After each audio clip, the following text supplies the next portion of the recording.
Hello students, আজ আমি আকাশের স্টাডি প্যাকেজ ওয়ানের অ্যাসাইনমেন্ট সেট 2 এর অঙ্ক শুরু করছি। আগে আমি এক্সারসাইজের অঙ্কগুলো 3টে ভিডিওতে করেছি, তো ভিডিওটা ভালো করে দেখো, চ্যানেলটাকে সাবস্ক্রাইব করো, কোনো প্রবলেম হলে কমেন্টস করো, হোয়াটসঅ্যাপ করো। তো এই ভিডিওতে আমি 5টা অঙ্ক করাবো, নেক্সট ভিডিওতে পরপর আরও কিছু অঙ্ক করাবো।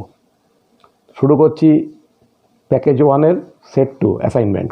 নাও সাম number 1, a body in one-dimensional motion has zero speed at any instance. মানে কোনো একটা মুহূর্তে একটা বডি ওয়ান ডাইমেনশন একটা স্ট্রেট লাইনে মুভ করছিল, কোনো এক মুহূর্তে ওর স্পিডটা 0। তো at that instant it must have option 1 zero velocity, zero acceleration, non zero velocity and non zero acceleration. তো এখানে ইনস্ট্যান্টেনিয়াস স্পিড যেহেতু 0, তাহলে টোটাল ডিস্টেন্স আমি বলতে পারি ওই ইনস্ট্যান্সে 0।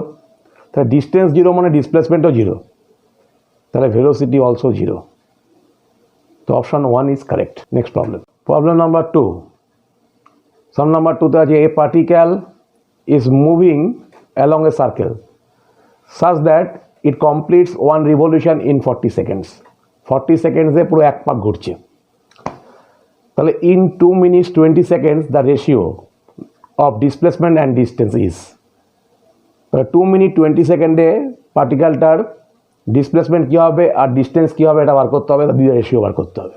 অপশানে দেওয়া আছে 0, 1/2 second option, 1/7 second option, third অপশানে 2/7 অ্যান্ড ফোর্থ অপশানে 1/11। তো 40 সেকেন্ডে এক পাক ঘুরছে, ওয়ান রিভলিউশন, তার মানে টোটাল ডিস্টেন্স হচ্ছে ওর সার্কামফারেন্স পেরিমিটারটা 2πr। তাহলে 40 সেকেন্ডে টোটাল ডিস্টেন্স হচ্ছে 2πr আর ডিসপ্লেসমেন্ট হচ্ছে 0। এবার 2 minute 20 সেকেন্ড মিনস 140 সেকেন্ড, মানে 2 মিনিট মানে 120 সেকেন্ড আর 20 সেকেন্ড অ্যাড করলে 140 সেকেন্ড। 140 সেকেন্ড মানে আমি এটাকে ব্রেক করে বলতে পারি 40 × 3 + 20। তার মানে পার্টিকেলটা 3বার ফুল রিভলভ করছে, 3 পাক খেয়ে 20 সেকেন্ডে অর্ধেক ঘুরেছে সার্কেলটার। তাহলে টোটাল ডিস্টেন্স হচ্ছে 3 × 2πr, মানে 3টে সার্কামফারেন্স, 3টে পেরিমিটার ইন্টু 2πr × 3 প্লাস একটা সেমি পেরিমিটার ঘুরেছে মানে πr। এটাকে ক্যালকুলেট করলে হবে 7πr, পায়ের ভ্যালু বসালে হবে 22r। এটা টোটাল ডিস্টেন্স। আর ডিসপ্লেসমেন্ট হবে ডায়ামিটারটা, 3টে পুরো মানে 3 পাক ঘুরে একবার অর্ধেক ঘুরেছে, তার মানে ডিসপ্লেসমেন্ট ডায়ামিটার 2r। তাহলে ডিসপ্লেসমেন্ট বাই ডিস্টেন্স 2r/22r, এটা ক্যালকুলেশন মানে সিম্পলিফাই করলে হবে 1/11। Option 4 is correct. Next problem number 3। Sum number 3তে আছে consider the motion of the tip of second hand of a clock. একটা ঘড়ি সেকেন্ড হ্যান্ডের মোশন কনসিডার করছে ইন 1 মিনিট। তাহলে 1 মিনিটে একটা সেকেন্ড হ্যান্ডের মোশন যদি আমরা কনসিডার করি, যার লেন্থ বলেছে r, তার মানে সার্কুলার পাতে ঘুরবে, তার রেডিয়াস হচ্ছে r। তাহলে অপশান 1-এ ডিসপ্লেসমেন্ট ইজ 2πr 1 মিনিটে, distance cover 2r, displacement is 0, distance cover is 0, মানে 4টে অপশান। তো 1 মিনিটে একটা সেকেন্ড হ্যান্ড পুরোপুরি ওয়ান রিভলিউশন হবে সেকেন্ড হ্যান্ডের, মানে 1 পাক ঘুরবে 1 মিনিটে। তবে 1 পাক ঘুরলে কী কী হতে পারে, ডিসপ্লেসমেন্ট হবে 0 আর ডিস্টেন্স হবে 2πr। তো অপশানে ডিসপ্লেসমেন্ট 0 কিন্তু কোথাও নেই, ডিসপ্লেসমেন্ট ইজ 0 একটা অপশান আছে, 3 নম্বরে ডিসপ্লেসমেন্ট 0 আছে কিন্তু ডিস্টেন্স 2πr এই অপশানটা কিন্তু কোথাও নেই। ডিসপ্লেসমেন্ট 2πr আছে, ডিস্টেন্স 2r আছে, ডিস্টেন্স কভার্ড ইজ 0 আছে। তাহলে ডিস্টেন্স যদি 2πr অপশান থাকতো ওটা কারেক্ট হতো, ওটা নেই যেহেতু ডিসপ্লেসমেন্ট 0 হবে, third option correct. Next problem sum number 4। The position of a body moving along x axis at time t is given by. এখানে এক্সটা হচ্ছে ডিসপ্লেসমেন্ট আর টাইমটা হচ্ছে t। তাহলে একটা ইকুয়েশন দেওয়া আছে x = t² - 4t + 6 = 6 মিটার। তো the distance travelled by the body in time interval t = 0 to t = 3 seconds is, option আছে 5 মিটার, 7 মিটার, 4 মিটার, 3 মিটার।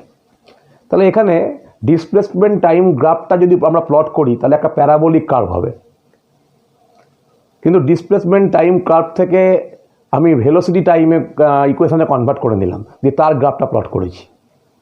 তাহলে টাইমের রেসপেক্টে যদি ডেরিভেটিভ করি ডিএক্স বাই ডিটি, এটা হচ্ছে ভেলোসিটি পেয়ে যাবো। ভেলোসিটির ইকুয়েশন হবে টি স্কোয়ারের ডেরিভেটিভ টু টি, আর মানে -4t তার ডেরিভেটিভ হয় -4, আর কনস্ট্যান্টের ডেরিভেটিভ 0। তাহলে ভি ইকুয়াল টু 2t - 4, এটা একটা straight line y equal to mx + c ফর্মে আছে। এটাকে আমি ইন্টারসেপ্ট ফর্মে লিখে নিলাম t/2 - v/4 = 1। ইন্টারসেপ্ট ফর্মে লিখলে গ্রাফটা আঁকতে সুবিধা হয়। তো পাশে আমি টাইম আর ভেলোসিটি গ্রাফটা এঁকে দিয়েছি, ভালো করে খেয়াল করো। এক্স অ্যাক্সিসকে টাইম অ্যাক্সিস আর ওয়াই অ্যাক্সিসকে ভেলোসিটি অ্যাক্সিস নিয়েছি। টাইম ইন সেকেন্ড আর ভেলোসিটি ইন মিটার। আর টাইমটাকে ডিভাইড করেছি 1 2 3 4 এরকমভাবে, ক্লাসে মানে টাইমগুলোকে ডিভাইড করেছি 1 সেকেন্ড 2 সেকেন্ড।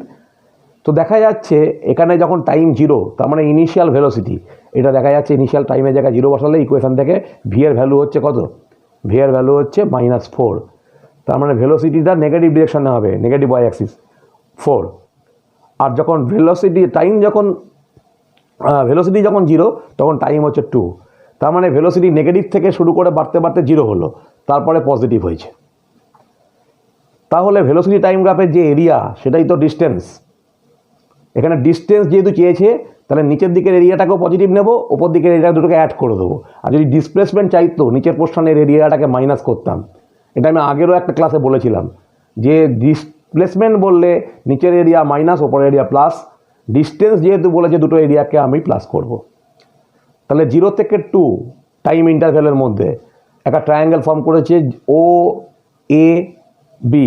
এই ট্রায়াঙ্গেলের এরিয়া প্লাস 2 থেকে 3। তার মানে এখানে বলা হয়েছে 0 থেকে 3 ইন্টারভ্যালের মধ্যে। তাহলে 0 থেকে 2তে চেঞ্জ হচ্ছে, মানে এরিয়া বার করব, আর 2 থেকে 3 ওই ট্রায়াঙ্গেলটা, উপরের ট্রায়াঙ্গেলটা বিডিসি এর এরিয়া বার করব। তো half base into height formula দিয়ে লিখে দেওয়া আছে, ভালো করে দেখো। ওবি হাফ ওবি ইন্টু ও এ, ওবি ভ্যালু হচ্ছে 2 আর ও এর ভ্যালু হচ্ছে 4। আবার নেক্সট হচ্ছে half BD into DC, half 1 into 2। এটাকে সিম্পলিফাই করলে আসবে 5 মিটার। তাহলে total distance cover 5 metre. Option 1 is correct. Next problem, sum number 5। If a particle is moving along straight line with increasing speed, মানে স্পিডটা increase করছে। তাহলে speed increase করলে কি বলা যায়? অপশানে কতগুলো দেওয়া আছে যে it acceleration is negative. Acceleration negative মানে রিট্রেট করছে, রিটারেশন হচ্ছে। Is acceleration may be decreasing. Acceleration decrease করা মানে কিন্তু রিটারেশন নয়। অ্যাক্সেলারেশন থাকবে কিন্তু অ্যাক্সেলারেশনটা কমছে। আর প্রথমটা অ্যাক্সেলারেশন নেগেটিভ মানে ওটা রিট্রেট করছে, মানে রিটারেশন হচ্ছে। নেক্সট হচ্ছে it's acceleration is positive. Acceleration positive, তো অ্যাক্সেলারেশন তো পজিটিভ হলে অ্যাক্সেলারেশনই হবে। Both 2 and 3। তো অ্যাক্সেলারেশন পজিটিভ হলে সেই অ্যাক্সেলারেশন ইনক্রিজিংও হতে পারে, ডিক্রিজিংও হতে পারে, তাহলে অ্যাক্সেলারেশন পজিটিভই হবে।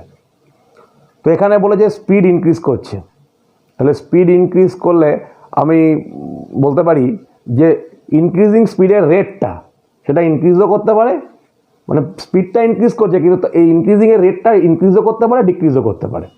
যেমন একটা এক্সাম্পল দিয়ে দেখিয়েছি, যদি ইনক্রিজিং স্পিডের রেটটা যদি ডিক্রিজ করে, ইনক্রিজিং স্পিডের রেটটা যদি ডিক্রিজ করে, তাহলে কী হবে? Initial acceleration 5 metre per second. Increasing স্পিডের রেট ডিক্রিজ করা অর্থ হচ্ছে প্রথমে 10 সেকেন্ড ইন্টারভ্যালে আমি দিয়ে দেখিয়েছি এক্সাম্পলটা, 10 সেকেন্ড ইন্টারভ্যালে অ্যাক্সিলারেশন ছিল 5 মিটার পার সেকেন্ড স্কোয়ার। তার মানে স্পিডটা ইনক্রিজ করছে, অ্যাক্সিলারেশন থাকা মানে স্পিড ইনক্রিজ করছে, 5 metre per second square acceleration. After 10 second acceleration হতেই পারে 3 মিটার পার সেকেন্ড স্কোয়ার, মানে অ্যাক্সিলারেশনটা কমে গেল, বাট স্পিড কিন্তু ইনক্রিজিং। দুটো কেসেই স্পিড কিন্তু ইনক্রিজ করছে, তার মানে অ্যাক্সিলারেশনটা কিন্তু এখানে ডিক্রিজ করছে। তাহলে অ্যাক্সিলারেশন মে বি ডিক্রিজেস, তাহলে এটা অপশান 2 কারেক্ট। স্পিড ইনক্রিজ করলে অ্যাক্সিলারেশন ডিক্রিজ করতেই পারে। আজকে এই অবধি। পরের ক্লাসে 6 থেকে আমি আরও কিছু অঙ্ক করাবো, মানে ওই অ্যাসাইনমেন্টের। তো এর জন্য তোমাদের চ্যানেলটাকে ভালো করে দেখতে হবে, আমাকে ইমপ্রেস করতে হবে তোমাদের লাইক দিয়ে, শেয়ার করে, প্লাস সাবস্ক্রাইব করে। আজকে এই অবধি থাকবে।